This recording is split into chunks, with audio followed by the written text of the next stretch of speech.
Salam sejahtera untuk kita semua. Assalamualaikum warahmatullahi wabarakatuh.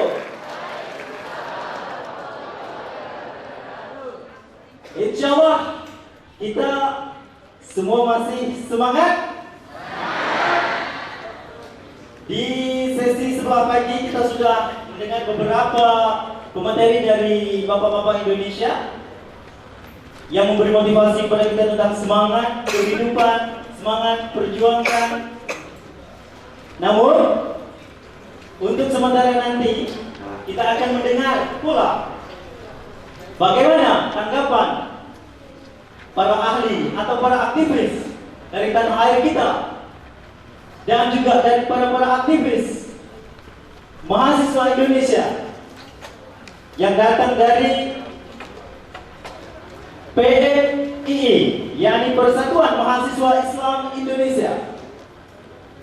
Nanti kita akan simak bersama bagaimana cara atau apa yang harus kita lakukan sebagai mahasiswa demi kesejahteraan umat, demi kedamaian bangsa dan tanah air kita.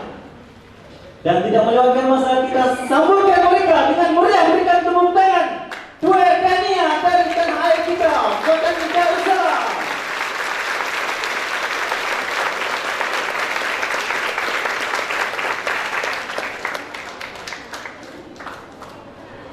Selanjutnya, yakni wakil dari PMII, Persatuan Mahasiswa Islam Indonesia. Mereka merupakan saudara kita seagama, sebangsa, boleh dikatakan serumpun Melayu. Kita jemputkan beliau, Ibnu Mahmud serta rekannya, dipersilakan ke panggung.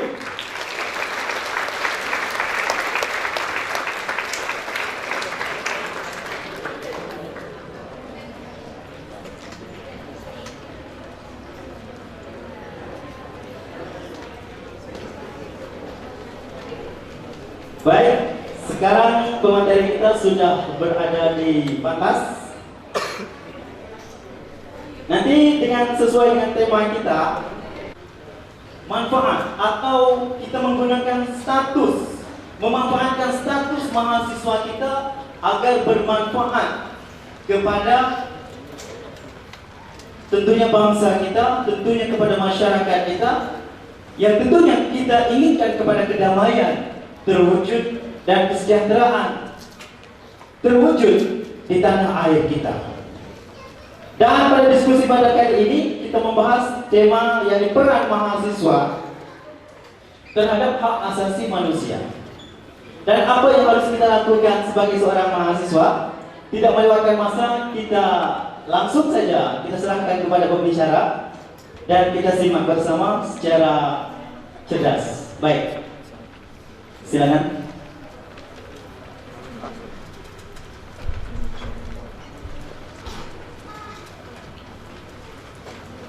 Bismillahirrahmanirrahim. Alhamdulillahirabbil alamin wa bihi nasta'in wa la haula wa la quwwata illa billahil aliyyil azim. Assalamualaikum warahmatullahi taala wabarakatuh. Pertama kali saya ucap salam hormat, salam maju jaya, salam satu Patani pada Bapak Ketua Persatuan Mahasiswa di Indonesia, khususnya di Bandung selaku dua bulog, dan sebelumnya seluruh di Indonesia dan adik-adikku yang mana ada simbol lambang yang mengukur kepada dunia diri ini, sama dengan saya, sama juga dengan ibu-ibu, bapak-bapak dan adik-adik di tanah air, yaitu di atas lambang sebangsa yang dinamakan Patani Tapi di Indonesia tu banyak lagi yang tertukar dengan pok tani. Alhamdulillah. Dan bukan semua.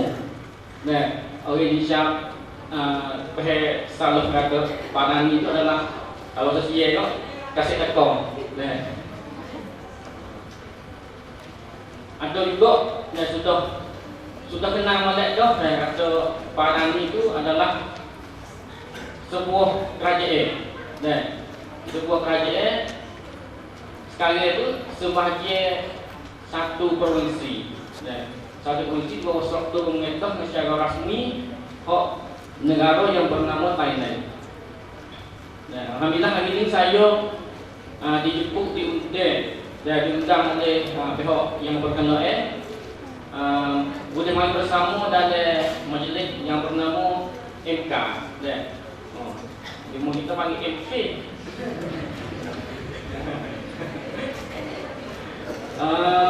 Sebenarnya program jadual saya ni sebelah pagi, sebelah pagi tapi dengan mungkin jadual tu belum sepenuh lagi tadi. Jadi sejak hari itu sebelum petang. Saya dalam jadual tu saya 2 orang dengan moderator. Tapi ada tamu saya kita, teman kita daripada Indonesia. Alhamdulillah kan. Jadi saya pun rasa seronok dan bolehnya ada teman daripada Indonesia ni di atas satu meja untuk kita berdiskusi bersama tentang peran mahasiswa. Yang sepatutnya kita kena berperan dan berperan PNG berperan N saja.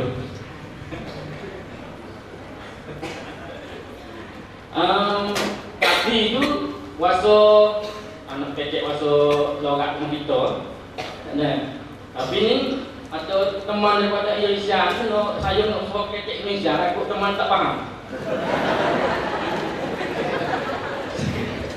Tapi Indonesia saya ni tak cukup apa ni? Tak cukup gagah mana. Alhamdulillah kan.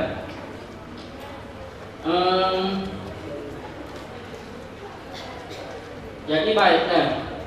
Tajuk mula bahar. Tak tanya lagi.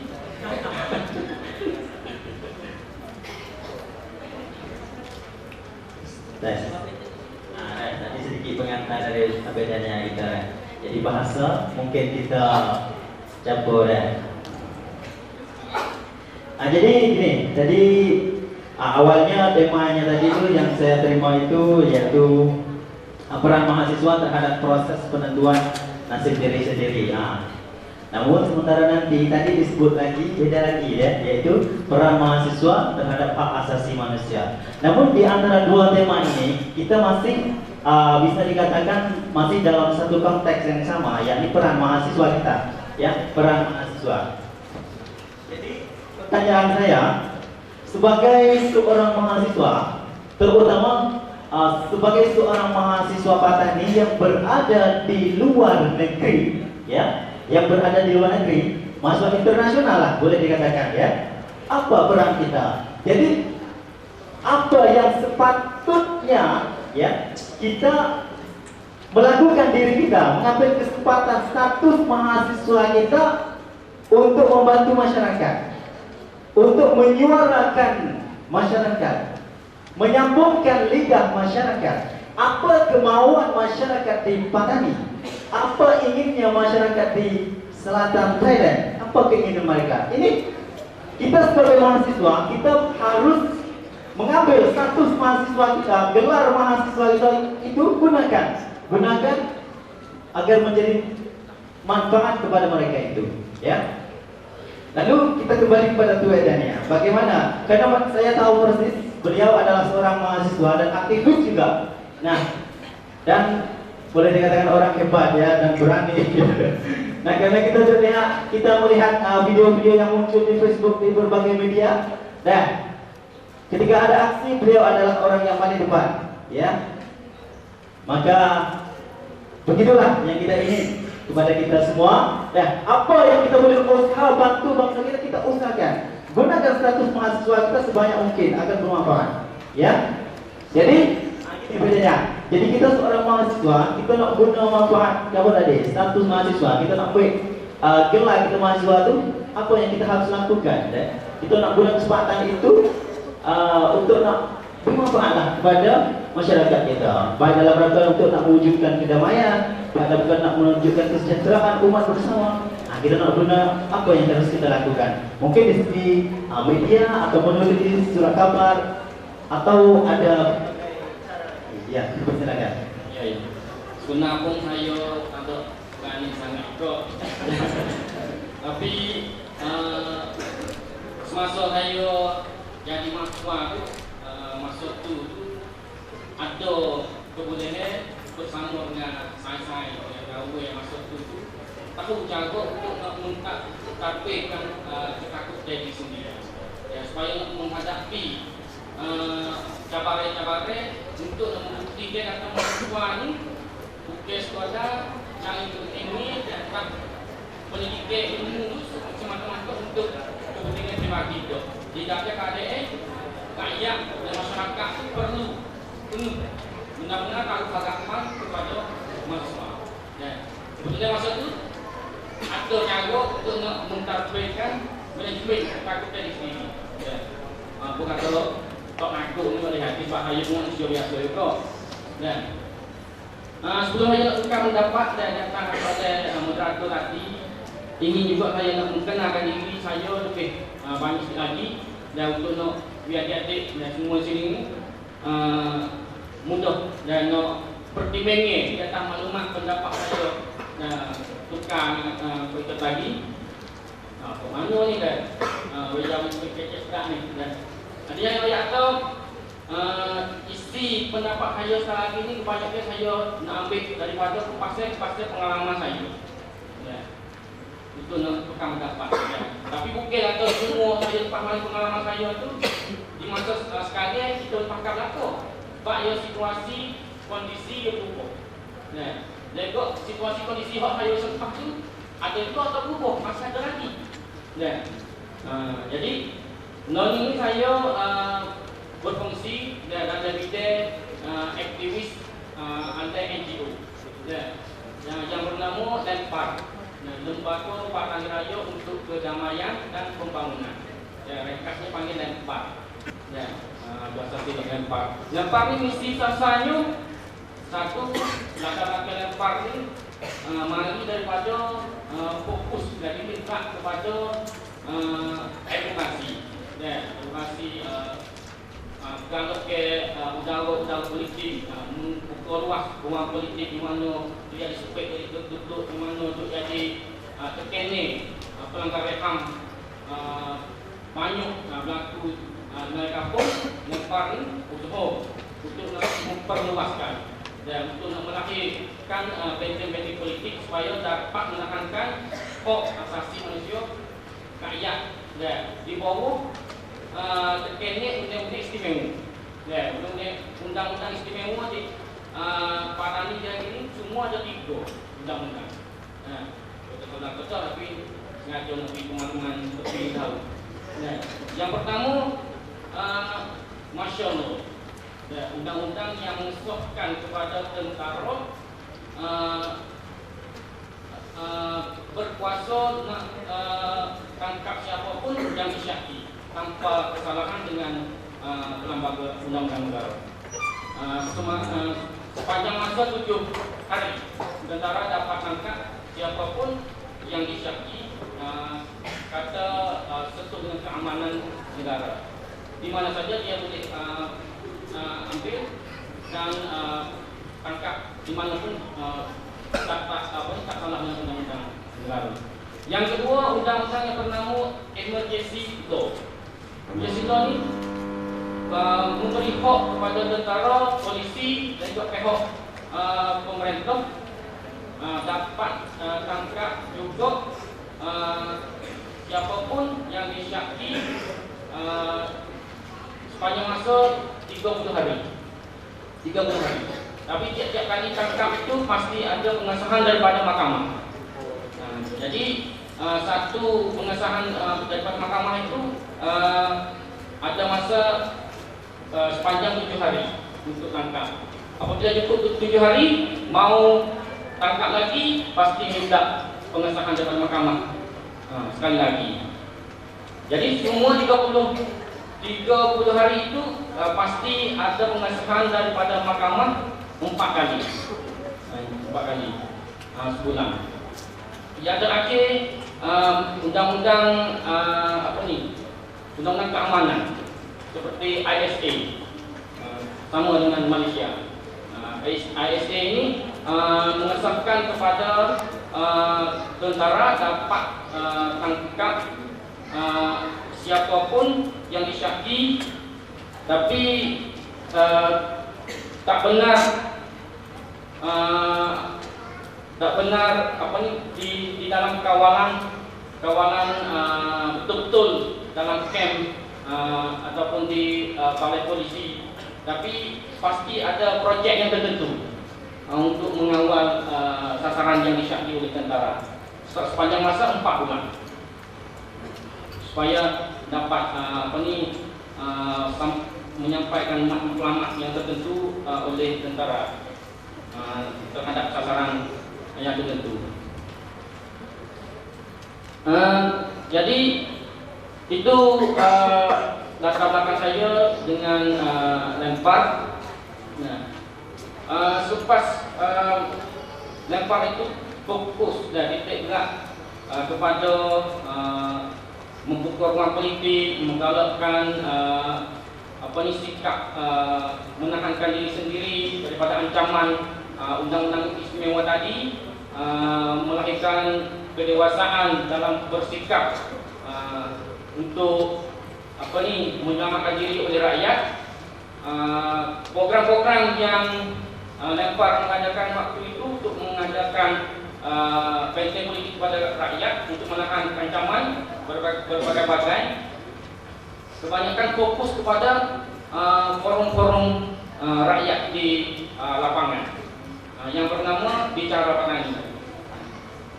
Bicara Petani itu dalam masa isu proses damai tahun 2013 sudah cetus di Kuala Lumpur.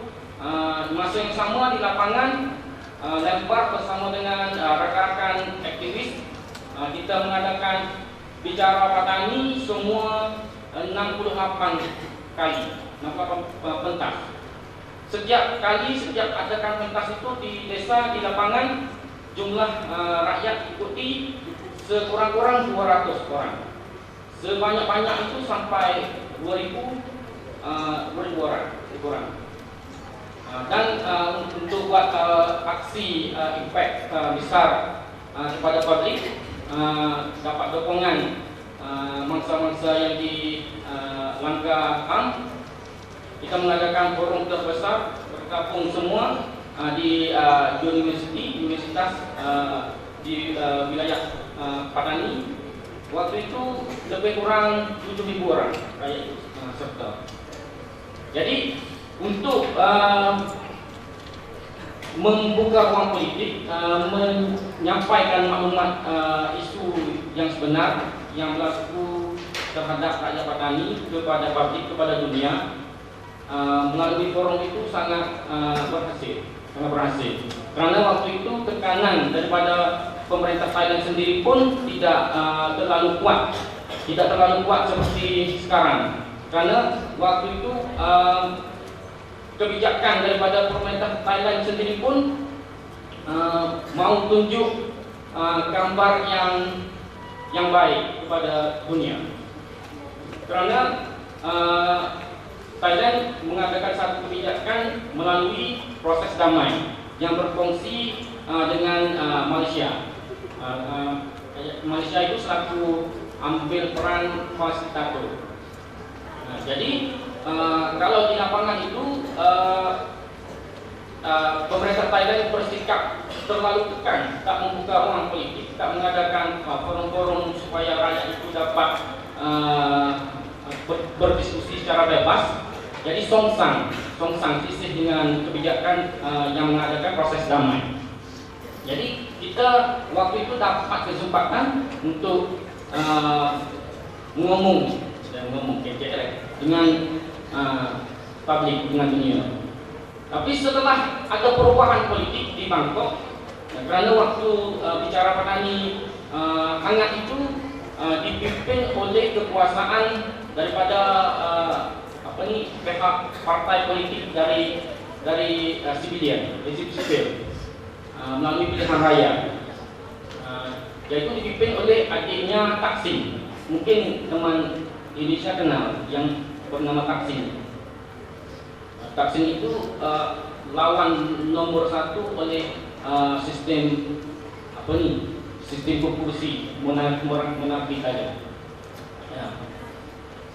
Adiknya perempuan namanya Yingluck jadi Prime Minister, dan 2014 kalau tak silap tentara rapas kuasa daripada adik Taksin tadi melakukan kudeta.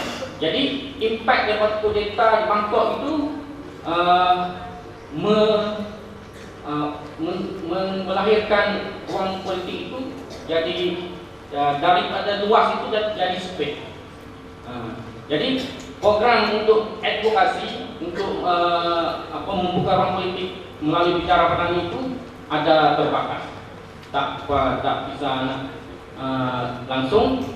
Jadi dapat ambil inisiatif bersikap untuk sesuai dengan cabaran waktu itu, lempar ubah cara untuk teruskan menggalakkan ruang politik di masyarakat petani. Daripada bentuk forum, kita mengadakan satu pusat pendidikan politik di lapangan. Kita pilih kawasan-kawasan tertentu untuk melahirkan kader-kader daripada rakyat di lapangan itu dapat bersikap mempertahankan hak diri sendiri dengan kaki mereka sendiri. Melalui kita mengadakan pusat yang bernama Pusat Pendidikan Kampung Damai. Nama Kampung Damai. Kita mendorong meliputi semua 3 provinsi, 4 daerah dalam provinsi Songkhla, semuanya 4 kawasan. 3 kawasan itu dalam kawasan yang yang dibuat simpul bagi pihak intelijen keamanan Thailand itu adalah kawasan-kawasan yang ada gerakan-gerakan gerilya. Kawasan merah bagi pemerintah Thailand. Kalau kuning itu tak kuat sangat. Kalau tak kuat langsung hijau, kuning, merah. 3 kawasan merah, 1 kawasan hijau. Tapi hijau di sisi pemerintah Thailand, merah di sisi pejuang. 1 kawasan lagi yaitu kawasan penduduk hijau itu kerana jadi hijau sebabnya penduduk lebih daripada 80% adalah beragama Buddha. 3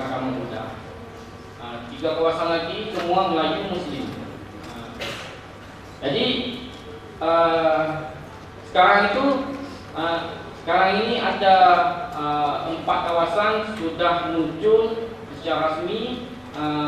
Ada 1 agaknya boleh nak panggil status sama dengan NGO, dengan mahasiswa, tapi di peringkat lapangan daripada orang kampung di desa sendiri membentuk 1 organisasi, boleh kita panggil 1 ormas dari orang kampung di desa sendiri membangun di atas namanya Kampung Damai. Kampung Damai itu bergabung di antara 6 kelompok kekuatan, 6 kelompok kekuatan di lapangan. 1 kelompok struktur lembaga pemerintah, kepala desa, ada wakilnya jadi komiti Kampung Damai bersama. Yang kedua wakil daripada kelompok struktur pentadbiran. Jadi pemerintah dengan pentadbiran mengikut struktur daripada pusat Menko itu dia asing. Pemerintah dengan pentadbiran. Yang ketiga, wakil daripada kelompok lembaga masjid. Yang keempat, wakil daripada kelompok sekolah tadika, sekolah Melayu, sekolah rendah Melayu. Ini daripada usaha kampung sendiri. Yang kelima, wakil pada kelompok pemuda. Yang keenam, wakil pada kelompok kaum ibu dan pemudi. Sebagai gabungan jabatan kuasa untuk menguruskan organisasi di desa yang bernama Kampung Damai, supaya akhirnya mekanisme menahankan ancaman daripada pelanggaran tentara, dan untuk buat penerangan supaya dapat sebarkan isu-isu yang mana tentara itu usaha nak mengasingkan kawasan-kawasan yang sikap rakyat itu sangat aktif di untuk keadilan dan hak asasi manusia. Nah, itu sedikitnya. Okey, Waktu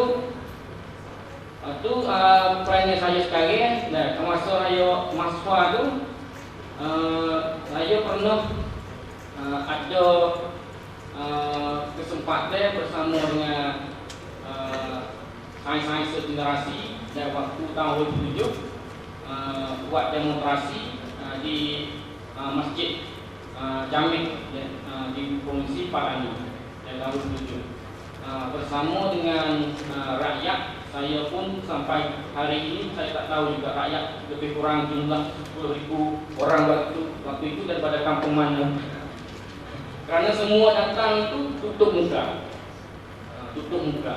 Hanya 7 orang yang ada peran waktu itu jadi pimpinan demo, yang membuka wajah, muka kepada publik untuk menjelaskan apakah tujuan demo waktu itu. Itu latar belakang saya di banyak. Nah, waktu tadi dah brandnya mahasiswa yang sepatut kita mengajar, saya kestuk dan nama saya itu kan. Saya ni lurusnya kalau ngaji dua anak. Mula-mula nak ngaji pakok ngajar pun kena ujian kemi. Waktu lepas terlagu tu tahun 2007 saya duduk di Penang rumah saya. Lepas terlagu jadi keadaan saya tu jadi sejuk mana. Masa tak selamat mana. Ngaji ujian kemi ni termasuk kelas semua. Ngaji lab masa tak masuk dengan keadaan kita sejuk mana waktu itu. Saya tukar ngaji rasa ni tak masuk kelas. Gaji 4 jo ya. Apa masuk besok gaji 4 jo jadi. Terus rasa ukro. Termasuk sekolah menengah Matiyong tu saya ngaji sama tu. Saya ngaji di sekolah Sungai Godok. Praktikum saya ngaji Godok tu, saya besar Godok. Ketua yakin saya jamu ketua tinggal saya di Ngebut Jatuh. Kita akan makin saya. Lepas tu kalau pandangnya status politik saya dari ini dalam masyarakat Padani, mengikut pandangan pihak tentara keamanan Thailand itu, saya adalah sayap politik peringkat pemuda dalam bidang aktivis NGO yang bersama dengan Partai Perjuangan untuk Kemerdekaan Padani yang bernama PRN. Itu pandangan pemerintah. Benar atau tidak? Tanya saya. Mengikut pandangan sesama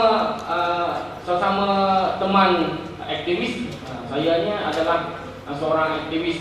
Agaknya sekarang itu masih ada kekuatan untuk menahankan segala risiko yang melemahkan saya sampai saya itu jadi belakang kepada amanah-amanah yang mana masyarakat itu taruh harapan kepada saya. Jadi saya itu mungkin jadi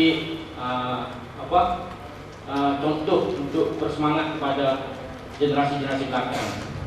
InsyaAllah masa depan itu saya akan berterusan bersama dengan kita semua.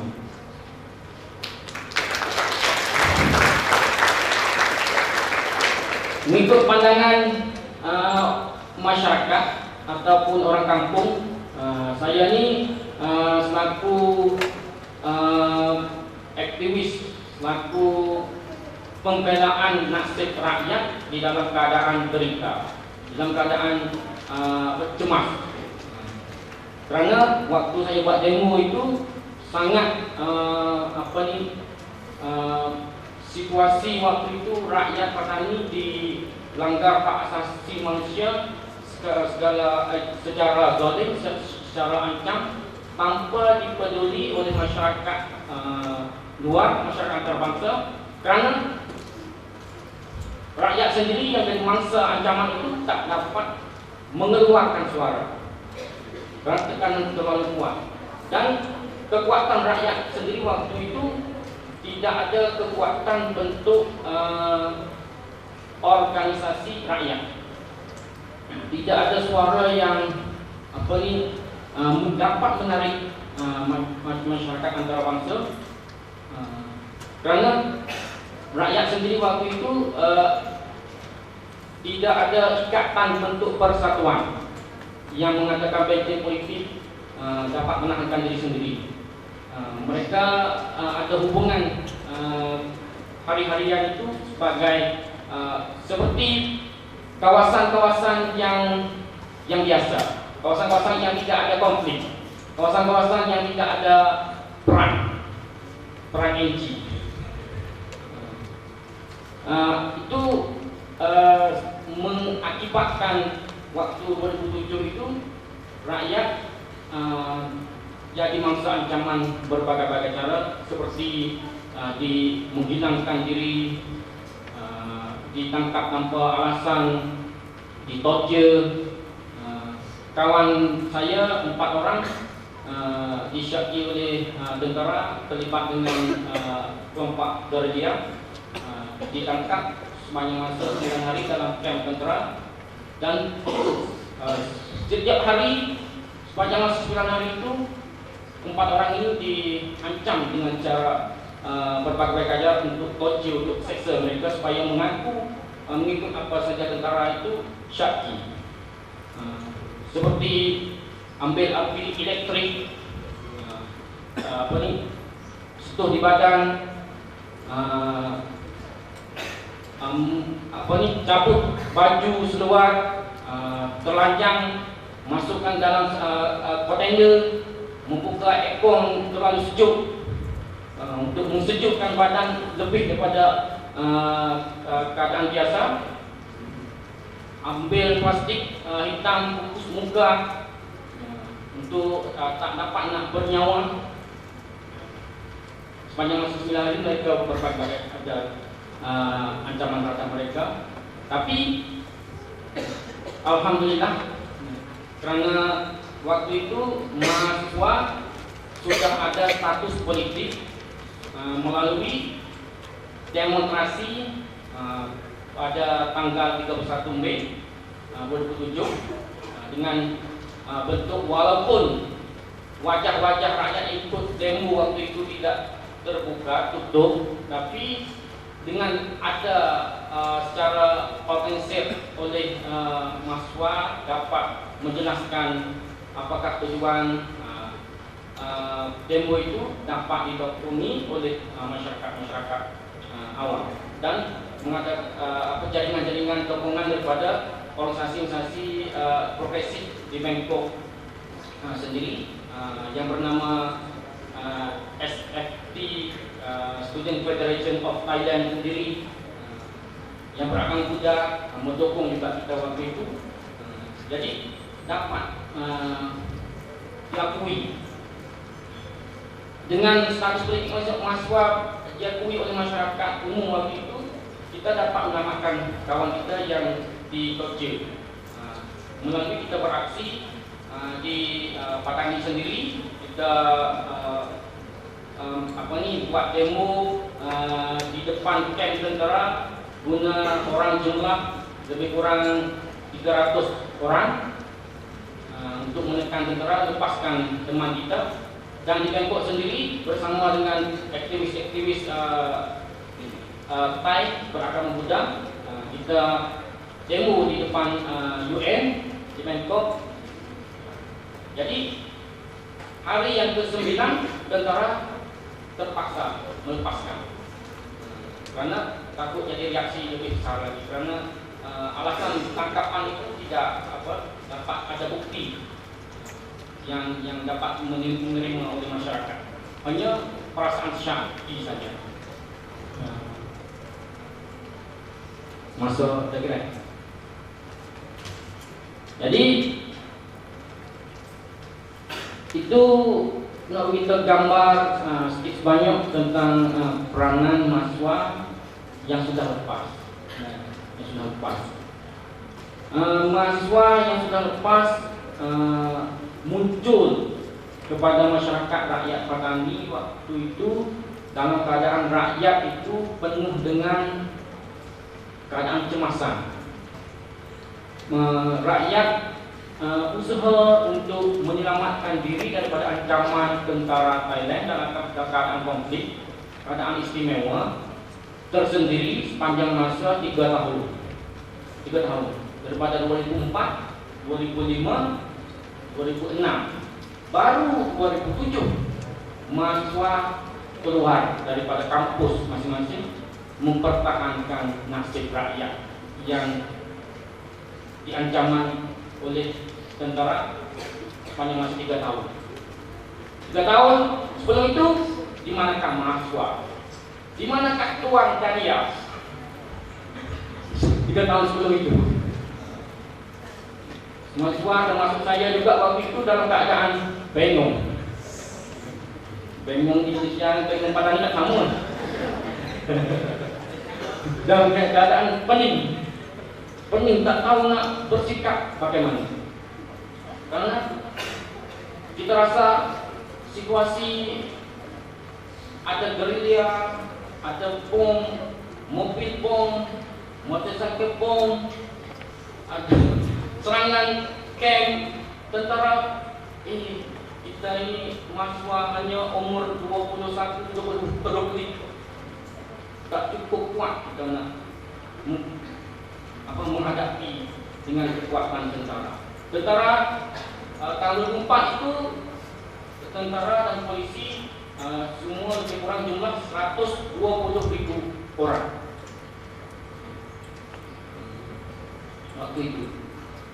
Jadi akibatnya rakyat, bukan orang lain, rakyat di lapangan adalah ibu bapak mahasiswa itu sendiri. Jadi masa ancaman tersendiri. Saya ingat tahun 2005 ada satu aksi daripada rakyat yang kena zalim terlalu kuat sampai tak bisa lagi nak menahan. Mereka buat keputusan berhijrah ke Malaysia. Ada hampir jumlah 131 orang. Dan dari provinsi Naratua. Kawasan itu kuat, satu kawasan merah pekat. Mereka keputusan berhijrah untuk menjadikan impact cerita kepada dunia, supaya dunia bersikap menyelamatkan mereka. Tapi itu pun tidak terlalu hangat sangat isu hijrah 101 orang rakyat itu, karena rakyat tidak ada skill untuk penyampaian maklumat kepada masyarakat.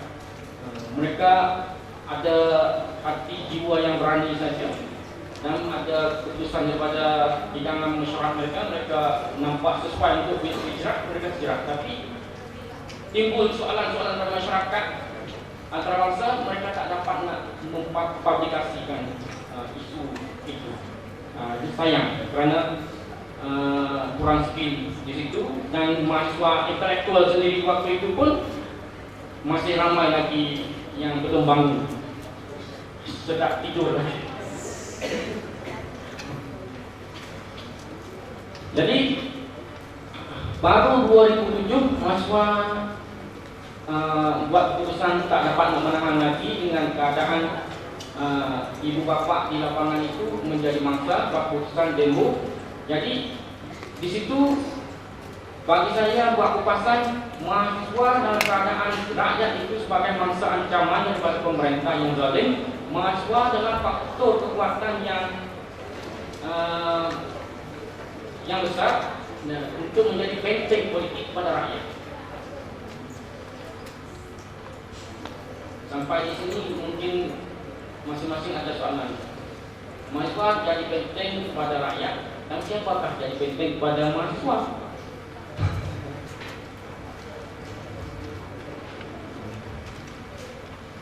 Dalam masa yang sama, ini kupasan yang saya boleh dengan pengalaman sendiri. Rakan-rakan saya pun sama juga, kita dapat jawapan yang jelas. Yang jadi benteng politik kepada mahasiswa adalah rakyat. Jadi saling menjadi benteng. Mahasiswa adalah benteng politik kepada rakyat, rakyat adalah benteng politik kepada mahasiswa. Sampai ke hari ini banyak masyarakat yang merasa aneh dengan peran mahasiswa generasi saya. Bagaimanakah bersikap sampai pemerintah itu baik hati tak tangkap lagi sampai ke hari ini, atau tak ada ancaman lagi terhadap Tuan Dania dan teman-teman mereka yang jadi generasi demo tahun 2007. Bagi saya bukan pemerintah baik hati. Kalau pemerintah baik hati, propaganda dalam sosial media berbagai-bagai bentuk untuk mensalah faham kepada publik. Kata saya ini adalah seorang pengganas, seorang pemikiran keras, seorang yang jadi orang yang masyarakat pasti halau keluar daripada tanya. Kalau pemerintah baik, mereka tak akan mengadakan propaganda begitu. Tapi sampai ke hari ini tak menemui ancaman secara sama dengan nasib rakyat di lapangan, ditangkap, dicolek, ditembak, dibunuh. Kerana rakyat itu menjadi benteng politik kepada mahasiswa, kepada saya. Karena setelah demonstrasi 27 itu selesai, status politik mahasiswa dan rakyat itu dapat diakui oleh masyarakat. Sedangkan sebelum itu tidak ada satu politik. Masing-masing bentuk organisasi masyarakat yang digerakkan oleh mahasiswa dan rakyat itu muncul secara rasmi pada tahun 2007. Bagi saya, 2007 sebagai titik peningkatan situasi perang gerilya untuk kemerdekaan Padani, titik peningkatan yang kedua. Titik peningkatan yang pertama yaitu tahun 2004. Sebenarnya konflik di Padani ini bukan mulai di 2004, sudah lama.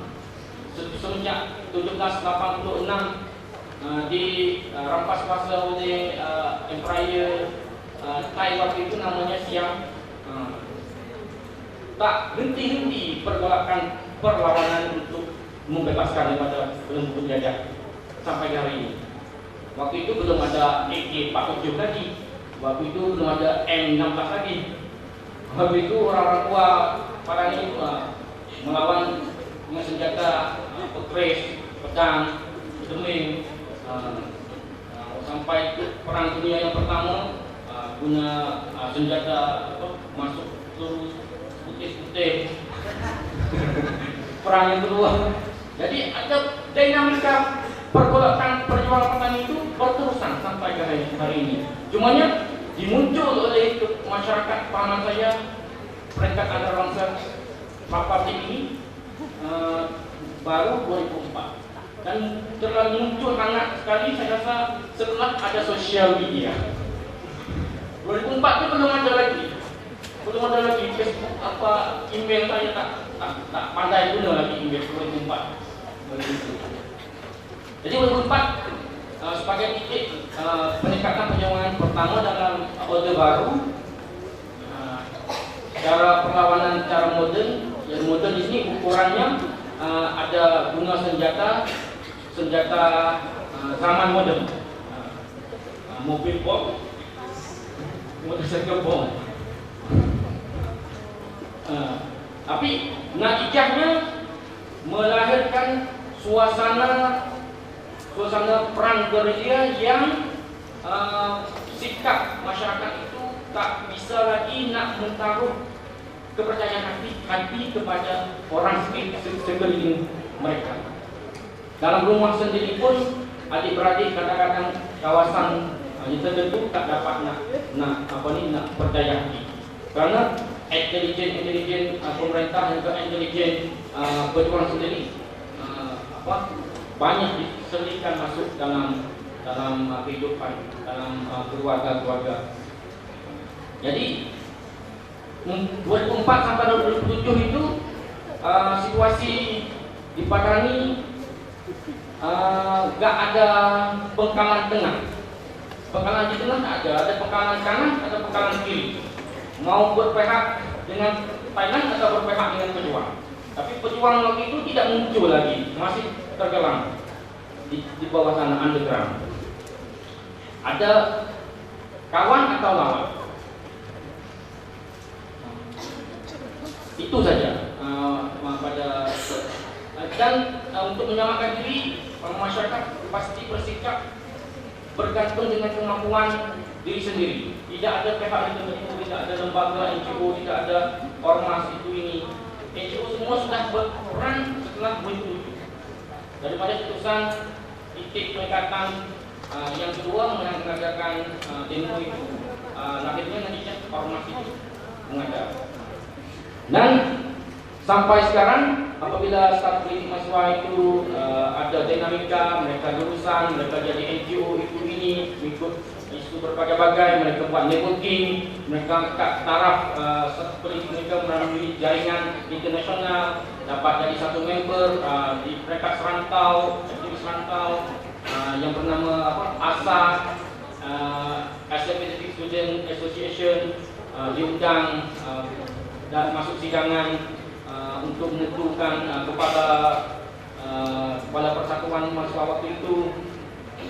Yang anehnya, yang menarik bagi saya, orang yang agaknya berjasa kepada melahirkan satu politik peringkat internasional kepada persatuan mahasiswa Padani adalah orang Kristen Katolik yang tinggal di Malaysia, orang Malaysia. IMCS namanya persatuan, International Movement Catholic Student. Mereka ada satu misi untuk buat pemulihan jiwa melalui mereka ziarah di kawasan-kawasan victim, kawasan-kawasan mangsa, dan mereka rasanya sudah sampai masa orang Padani pasti ada jaringan dengan internasional melalui mahasiswa yang ada staf politik Pak Demo itu. Mereka undang pergi ke Manila dan undang pergi buat case study, belajar pengalaman organisasi masyarakat di Mindanao pada 2008, 2009. Saya diundang, satu orang pergi sebagai wakil gerakan mahasiswa waktu itu.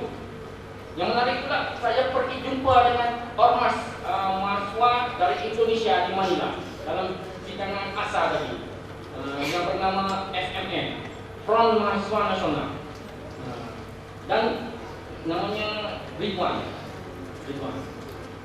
Dan dia kasih satu kiriman sebagai semangat kepada aktivis Padani, bentuk lagu-lagu bersemangat. Banyak lagu-lagu semangat daripada FMN itu Kali pertama aktivis Padani dapat dengar, lalu saya bawa pulang. Jadi lagu itu bersemangat aktivis Padani. Jadi membuka minda dengan isi lagu itu, seperti March Pemuda, March Pemudi, FMM.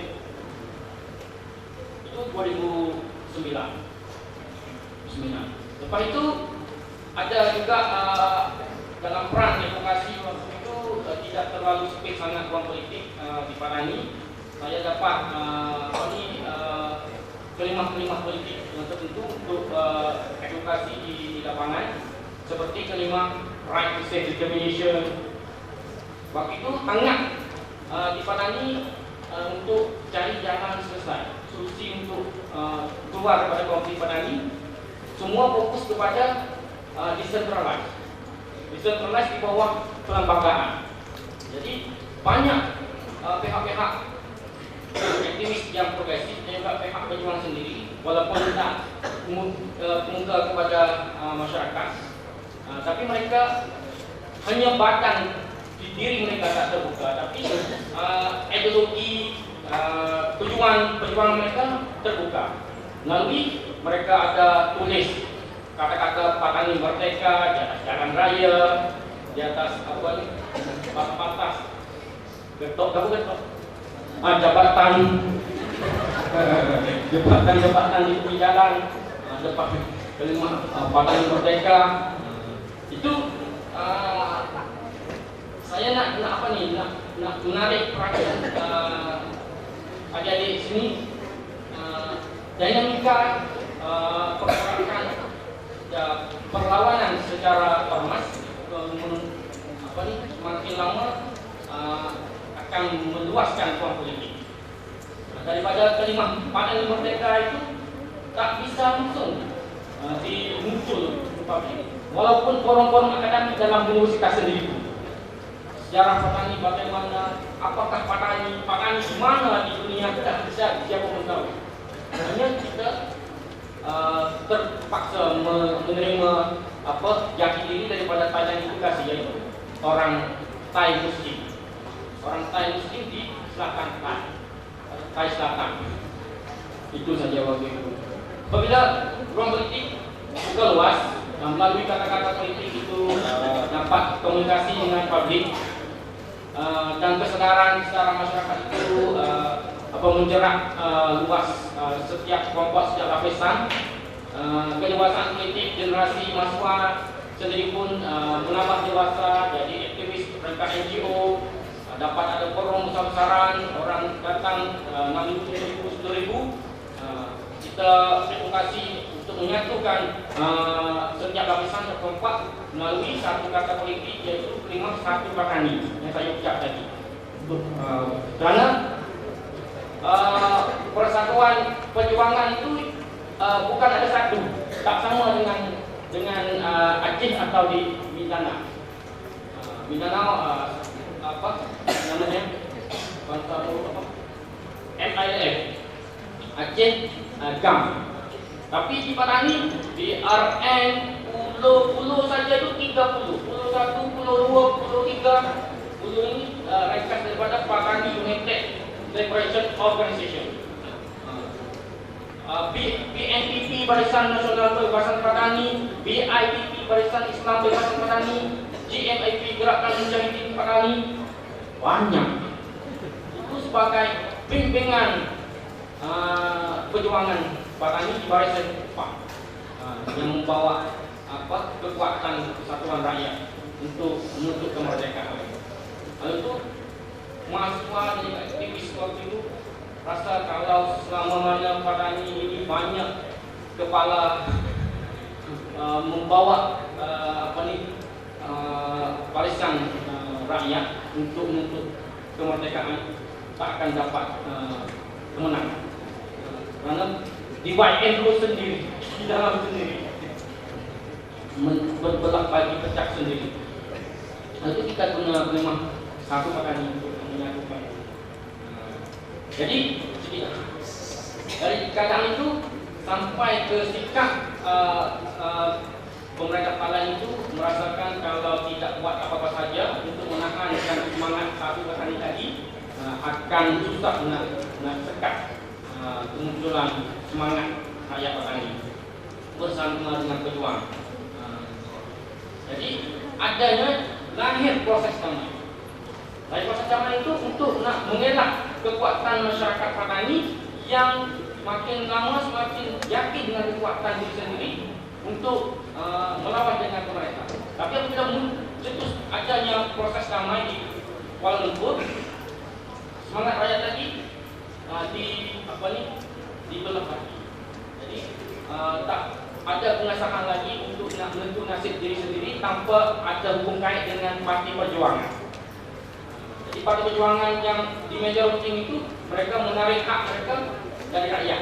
Kami nak menentu kesudahan secara kunci di meja. Rakyat tak ada pengesahan karena kami yang mati, bukan rakyat. Rakyat yang mati mereka tak pilih. Tapi yang menariknya proses damai di Kuala Lumpur yang lahir itu pun bukan daripada agenda politik hasrat daripada betul-betul daripada parti perjuangan. Tapi itu ada sebagai panggil fenomena, sebagai drama politik untuk nak salah faham kepada pejuang di lapangan dan rakyat yang ikuti perkembangan perjuangan waktu itu merasa tak lagi aktif dalam usaha mereka untuk cari jalan solusi kerana sudah ada perjuangan. Tapi perjuangan di meja itu mereka mau runding untuk selesai konflik petani di bawah perlembagaan Thailand, yaitu decentralisasi sendiri pun belum tentu nak dapat kerana pusat kekuasaan Thailand itu masih di tangan institusi, masih tangan diktator, masih tangan monarki. Nah, decentralisasi sendiri pun belum tentu nak dapat. Kalau otonomi itu lebih jauh lagi. Jadi jadinya konflik pemikiran antara pejuang di luar tanah air dengan pejuang di tanah air. Pejuang di tanah air itu masih tetap secara revolusi tak mau runding kerana kalau runding tak sampai merdeka waktu itu. Itu jadi titik peningkatan yang ketiga. Situasi sampai sekarang yang menghadapi yaitu lahirnya peran politik perintah internasional. Jadi isu petani sekarang sudah ada gerilya tahun 2004 secara resmi, sudah ada ormas daripada mahasiswa, aktivis NGO, dan sudah ada peran di peringkat internasional yang terlibat oleh Malaysia dan ASEAN. Tiga kekuatan sebagai faktor yang dapat menentukan solusi konflik di Padang. Ya, ini round pertama saya pada ini dulu untuk jawab betul dengan soalan tadi, yang minta round yang kedua. Ya.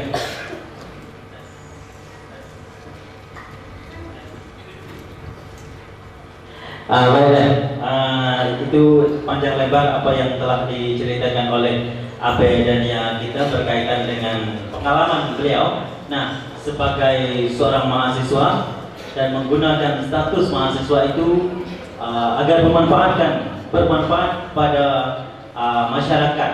Nah, jadi bagaimana kalian beberapa yang saya dapat petik dari penyampaian tadi. Nah, yang pertama adalah bagaimana cara kita manajemen ketakutan diri. Nah, saya yakin bahwa diri kita sendiri, setiap mahasiswa yang ada di sini, mungkin dari hati kecilnya masih ada perasaan takut, gitu. Takut kalaulah kita terlibat dengan sistem politik di tanah air kita, mungkin akan disangka menjadi golongan-golongan tertentu, golongan kekerasan, dan nanti akan ditangkap segala macam. Nah, kita dapat memetik dari manajemen ketakutan. Nah, bagaimana agar kita tidak dapat merasa takut? Dan saya rasa itu adalah dengan ilmu pengetahuan. Dengan kita banyak pengetahuan, apa yang kita lakukan tidak salah, ya, maka kita yakin, maka kita bisa lanjut. Aku benar.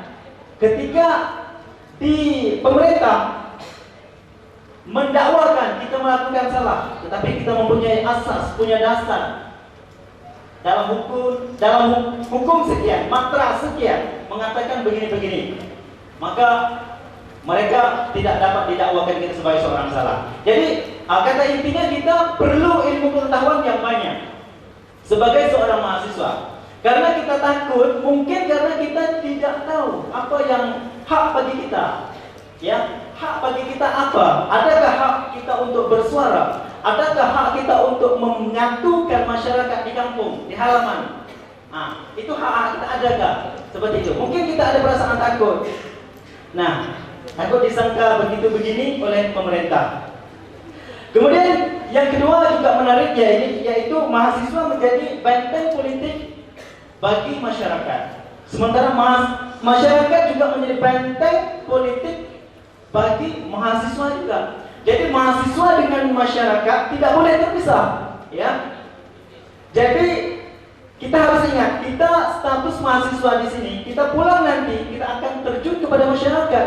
Maka oleh karena itu, apa yang terjadi di masyarakat kita sekarang harusnya kita melihat, harusnya kita tilik, ya. Bahasa Melayu tilik apa yang sedang terjadi dan apa yang harus kita pelajari, yang harus kita tahu, dan apa yang harus kita lakukan untuk mereka. Tadi jalanan abaidannya sudah bagi dia. Nah, untuk sementara ini sampai di situ dan akan terus lagi berjuang bersama kita. Maka langkah kita sejak dari ini, kita mulai dari apa yang harus kita langkah. Dia mulai dari membentukkan organisasi lempar segala macam tadi, membentukkan kampung damai. Nah, menyatukan masyarakat. Itu langkah-langkah abaidannya, ya. Tetapi kita sebagai seorang mahasiswa petani yang berada di Indonesia, langkah manakah yang kita arahkan hidup kita ini? Nah, jadi saya harap mahasiswa tidak hanya kalau belajar PAI tidak hanya mengetahui hukum-hukum agama, tapi tahulah hukum-hukum dunia juga, hukum-hukum internasional, agar kita tidak selalu dibodohi oleh pemerintah. Nah, atau golongan tertentu seperti itu.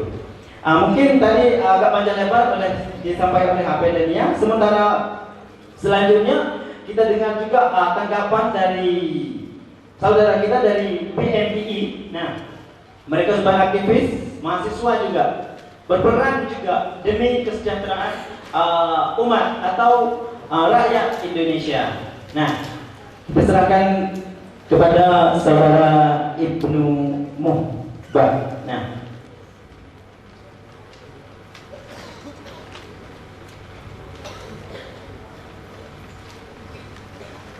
Bismillahirrahmanirrahim. Assalamualaikum warahmatullahi wabarakatuh.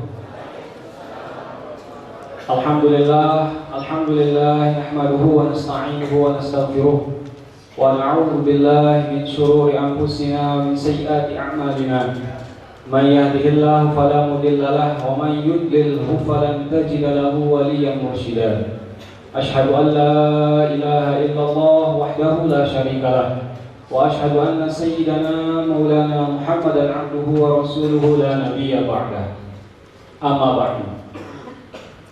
Yang saya hormati Bang Daniel, jauh-jauh datang dari Padang, Thailand ke sini.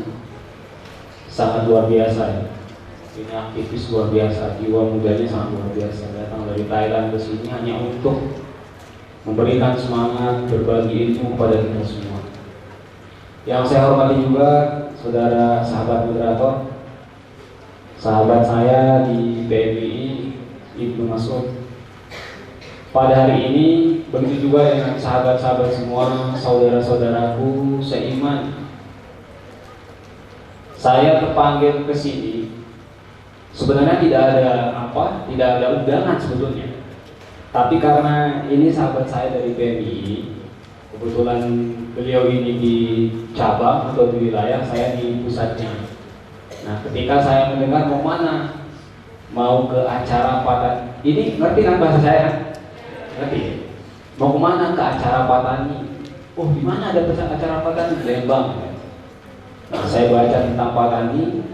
Yang bikin saya tertarik untuk datang ke sini dan ingin bersama-sama ada di tengah-tengah kita semua adalah dua kata dari kita semua. Apa yang pertama adalah mahasiswa, yang kedua adalah Islam. Dua kata ini yang menarik hati saya, menggerakkan hati saya untuk datang ke sini. Mahasiswa dan Islam. Saya ingin buang jauh-jauh yang lainnya tentang kontradiksi apa dan sebagainya. Tapi yang menarik di sini adalah Islam dan mahasiswa. Ini sama dengan organisasi saya, organisasi sahabat ilmu. Kalau organisasi saya namanya PMI. Kalau tadi sahabat moderator bilang persatuan, bukan persatuan, tapi pergerakan mahasiswa Islam Indonesia. Jadi saya buang kata Indonesianya, saya ambil kata Islamnya dan mahasiswanya. Di mana dimensi mahasiswa hari ini? Kalau boleh saya ingin sampaikan bahwa di Indonesia hari ini sangat butuh dan sangat berpangku tangan dengan apa yang dilakukan oleh mahasiswa. Runtuhnya dan tegaknya bangsa Indonesia ini itu ada diletakkan tangan-tangan pemuda. Saya contoh kasus sejarah, saya buka sejarah bangsa Indonesia. Dulu zaman penjajahan, Indonesia juga pernah dijajah, Belanda, kemudian Jepang, Portugis. Itu ada namanya pemuda. Dulu sebagai pejuang namanya Bung Tomo. Beliau adalah salah satu pejuang pemuda yang sangat gigih berjuang. Di samping beliau berjuang, beliau juga tegak imannya, tegak Islamnya.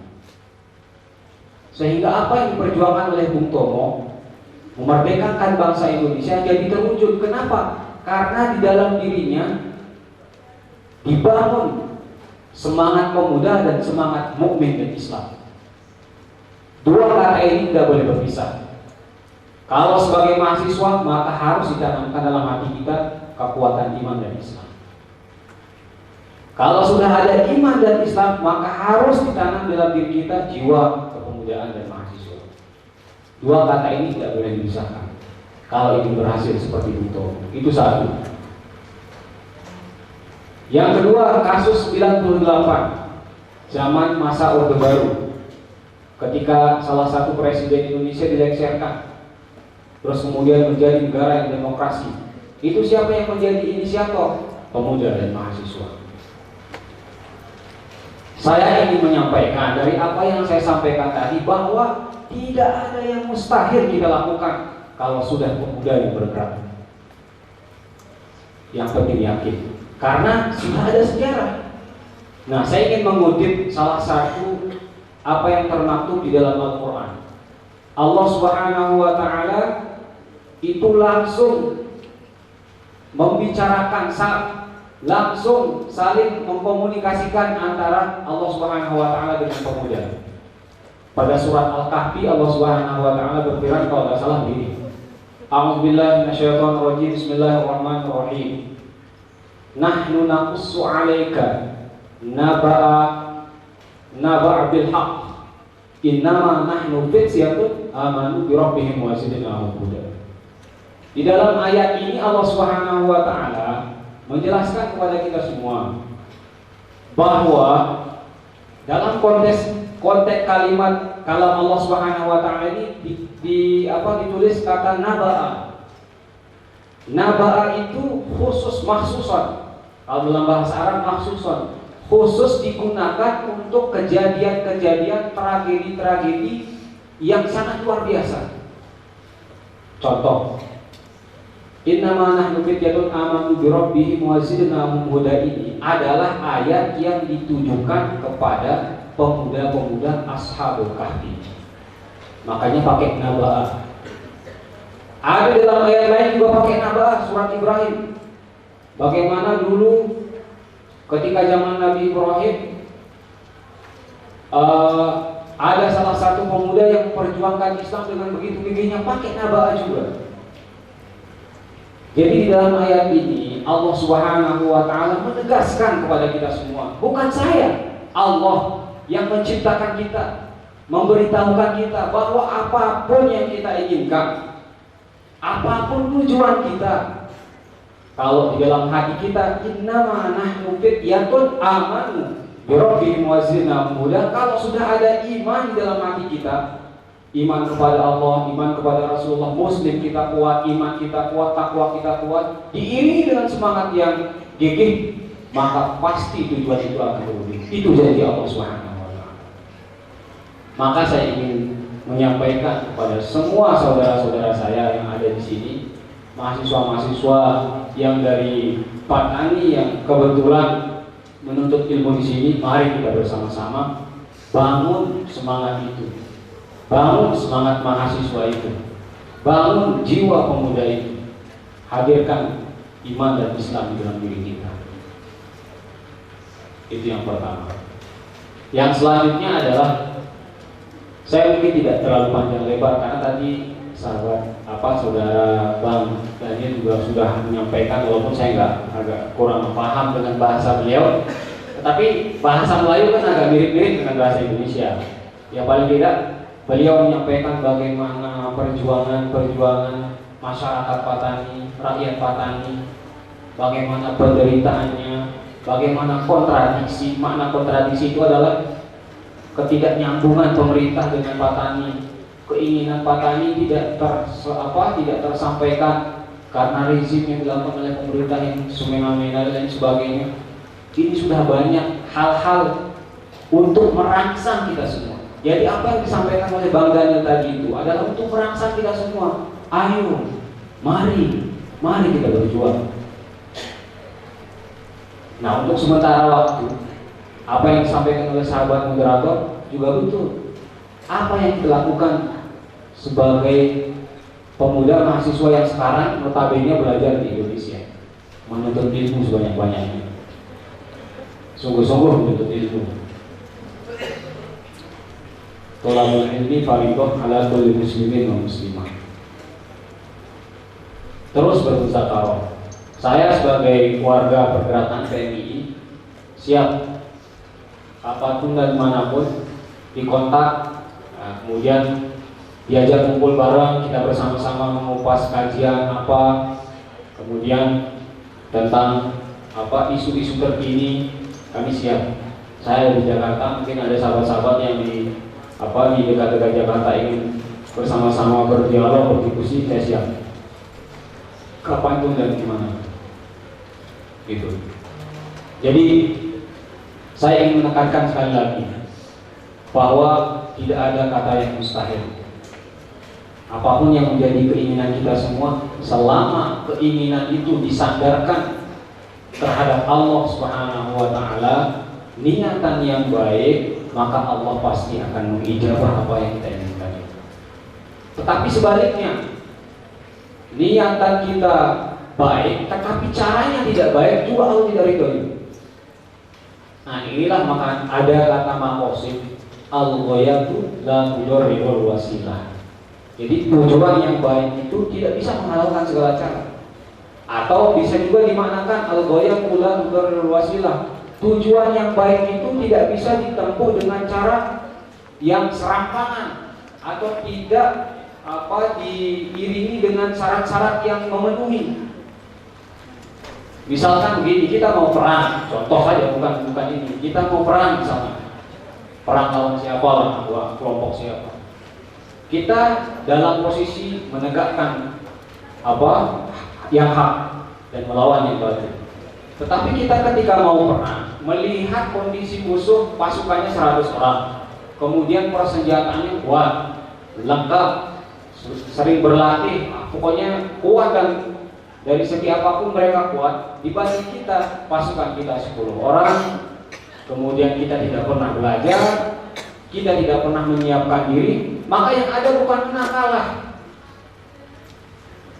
Walaupun dengan kenyataannya, jangan takut walaupun kita sedikit, tetapi kalau kita tidak menyiapkan dari sedini mungkin, ya tetap kalah. Kalau kita membiarkan begitu, Jangan hanya berpatok bahwa ya kalau kita benar kita pasti benar, jangan. Tapi tidak ada ikhtiar. Belajar tidak mau, berdialog tidak mau, berdiskusi tidak mau, melakukan konsolidasi jarak, melakukan gerakan jarak, ya jangan harap untuk mencapai apa yang kita inginkan. Maka untuk itulah perlu, mungkin itu maksud dari orang tua yang ada di Patani menyekolahkan anaknya di sini. Mungkin begitu maksudnya, agar secara intelektual juga cerdas, secara gerakan juga mahir. Maka insya Allah apa yang kita harapkan akan tercapai. Intinya segala sesuatu yang kita lakukan, semangat dan serahkan kepada Allah Subhanahu wa Ta'ala. Bukankah bahwa ada 3, semua orang pasti punya tujuan.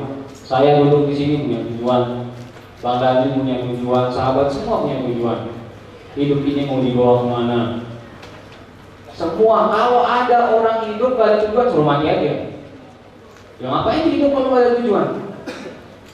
Kalau ada orang hidup mengalir saja duduk, menghayal, suruh mati aja. Karena gak ada gunanya hidup. Hidup itu harus punya tujuan. Untuk menempuh tujuan itu Allah Subhanahu wa Ta'ala menggambarkan yang pertama adalah ikhtiar. Makna ikhtiar adalah terus kita berjuang, melakukan sesuatu. Kalau mau ingin memperjuangkan Patani, ada caranya, maka wajib kita tempuh caranya. Caranya misalkan belajar, berdiskusi, maka wajib kita berdiskusi, maka wajib kita belajar. Hilangkan, buang rasa malas. Itu yang pertama, ikhtiar. Innallaha la yughayyiru ma biqaumin hatta yughayyiru ma anfusihim. Sesungguhnya Allah tidak akan merubah nasib seorang kaum sebelum dia merubah nasibnya diri sendiri. Itu yang pertama, ikhtiar. Yang kedua adalah sabar. Ini sabar perlu. Ini adalah koneksi antara ikhtiar dan sabar. Kalau kita sudah berjuang, ya pasti ada rintangan. Namanya berjuang, berikhtiar pasti ada rintangan. Rintangan apapun dan sebagainya, maka hadapilah dengan sabar. Nah, barang siapa yang sabar, maka Allah Subhanahu wa Ta'ala akan memenangkan. Man sobaro zobaro. Itu yang kedua. Yang ketiga adalah setelah sabar, ikhlas. Kalau sudah kita berjuang, kita berikhtiar, kita sabar, terus Allah Subhanahu wa Ta'ala masih juga belum menginginkan apa yang kita inginkan, maka ikhlas. Serahkan, ikhlas bahwa semua yang saya lakukan, sabaran yang saya lakukan itu untuk Allah Subhanahu wa Ta'ala. Jadi kalau sudah seperti itu, kita tetap dalam keimanan.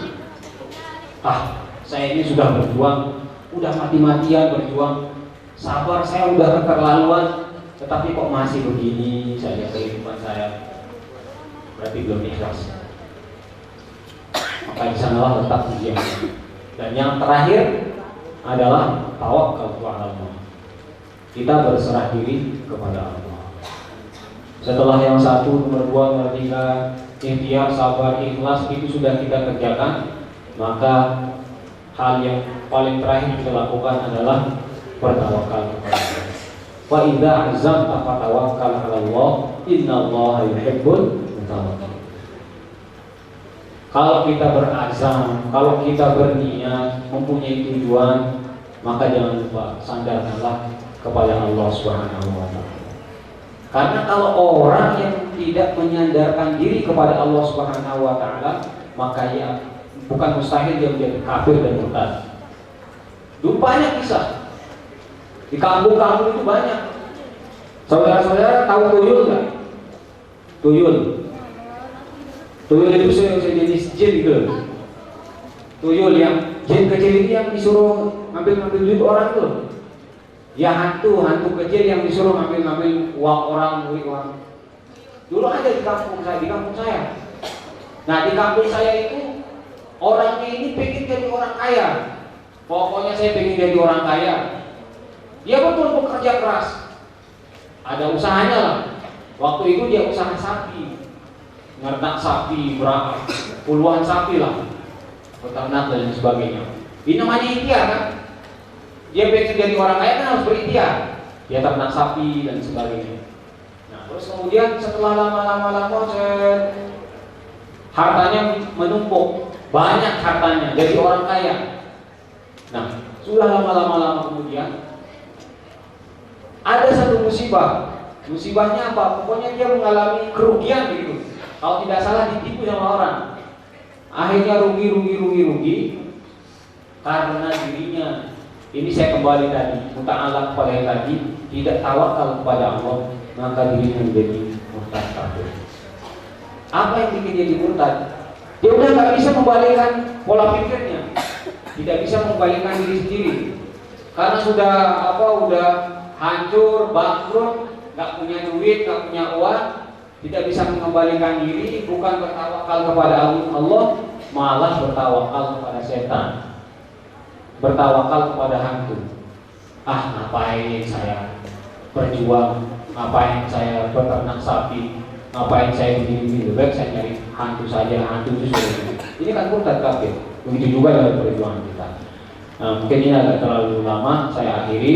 Pokoknya yang terakhir adalah terus berjuang, terus tanamkan semangat dalam diri kita, keislaman kita, keimanan kita dikuatkan. Inilah yang nilai spesial bagi kita, PMII dan Patani.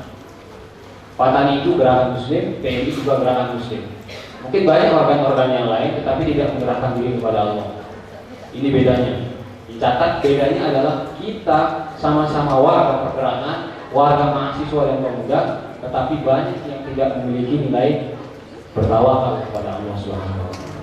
Mungkin hanya ini yang dapat saya sampaikan, kurang lebihnya mohon maaf. Allahumma waffiq ila aqwamit thoriq. Assalamualaikum warahmatullahi wabarakatuh. Waalaikumsalam warahmatullahi wabarakatuh. Kita lanjutkan saja, nanti saya simpulkan sekaligus satu lagi teman saudara kita. Assalamualaikum warahmatullahi wabarakatuh. Bismillah, alhamdulillah, amma ba'du. Asyhadu an la ilaha illallah wa asyhadu anna Muhammadan abduhu wa rasuluh. Allahumma shalli ala sayyidina Muhammad wa ala ali sayyidina Muhammad. Yang saya hormati Bang Daniel yang jauh-jauh datang dari Patani ke Indonesia. Kita wajib semua untuk mengeksploitasi pengalaman dan juga pemikirannya, termasuk juga pengetahuannya, karena ini adalah momen yang langka, barangkali berapa tahun sekali. Dan alhamdulillah beliau juga berkesempatan hadir di sini. Maka kita semua juga jangan sampai menyia-nyiakan kesempatan ini.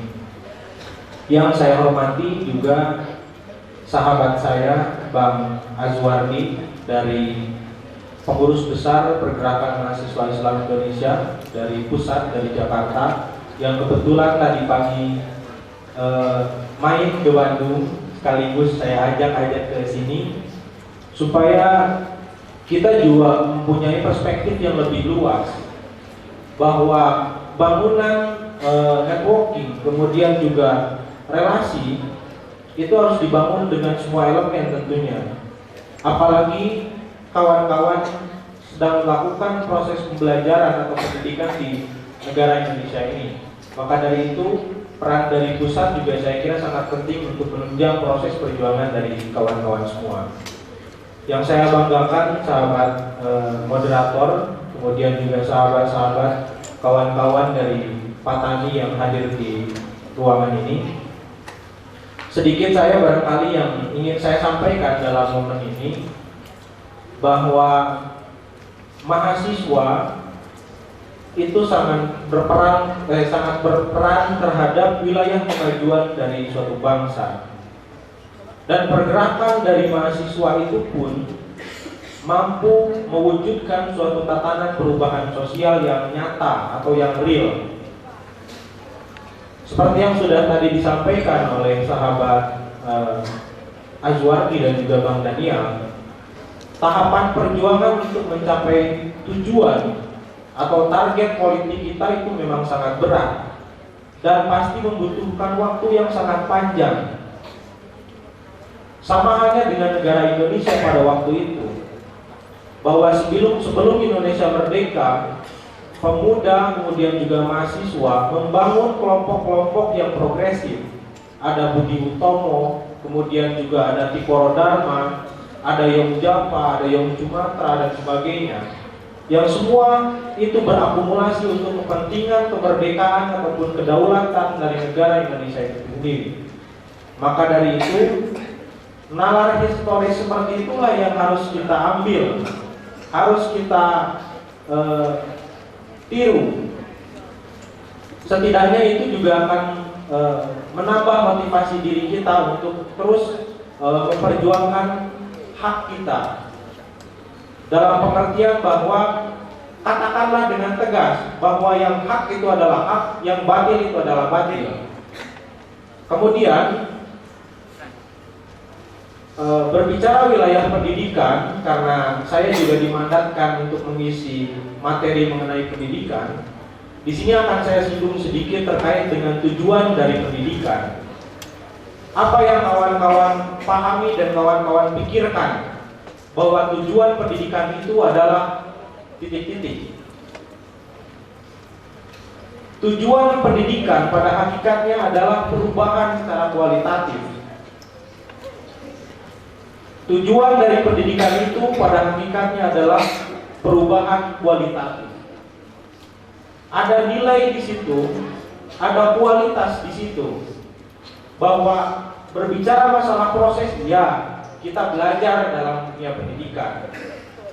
Kemudian juga ada tahapan yang sistematis, ya, karena sistem pendidikan di khususnya di negara Indonesia maupun negara-negara lain itu memiliki tahapan-tahapan dari mulai bawah sampai atas.